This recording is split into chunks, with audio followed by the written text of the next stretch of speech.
बहू कहाँ मर गई? अंदर से आवाज, जिंदा हूँ माँ जी। तो फिर मेरी चाय क्यों अभी तक नहीं आई? कब से पूजा करके बैठी हूँ, ला रही हूँ माँ जी। बेहू चाय के साथ भजिया भी ले आई। सास ने कहा तेल का खिलाकर क्या मरोगी? बहू ने कहा ठीक है माँ जी, ले जाती हूँ। सास ने कहा रहने दे, अब बना दिया है तो खा लेती हूँ। सास ने भजिया उठाई और कहा कितनी गंदी भजिया बनाई है तुमने। बहू माँ जी मुझे कपड़े धोने हैं, मैं जाती हूँ। बहू दरवाजे के पास छिपकर खड़ी हो गई। सास भजिया पर टूट पड़ी और पूरी भजिया खत्म कर दी।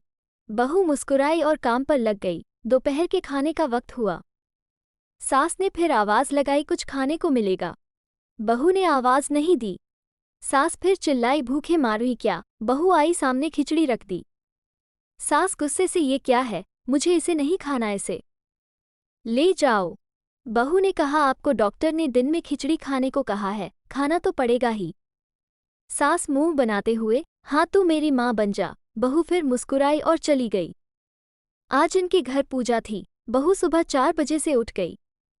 पहले स्नान किया, फिर फूल लाए, माला बनाई, रसोई साफ की, पकवान और भोज बनाया। सुबह के 10 बज गए। अब सास भी उठ चुकी थी।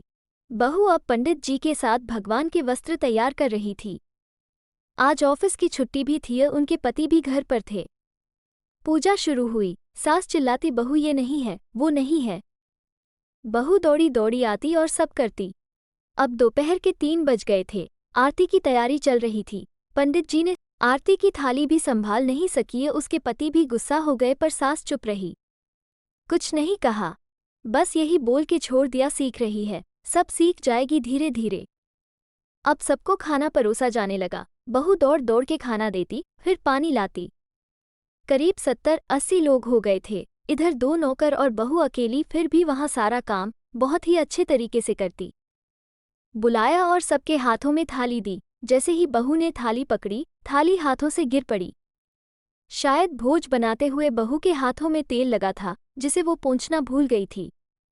सारे लोग तरह तरह की बातें करने लगे। कैसी बहू है, कुछ नहीं आता, एक काम भी ठीक से नहीं कर सकती, ना जाने कैसी बहू उठा लाए। एक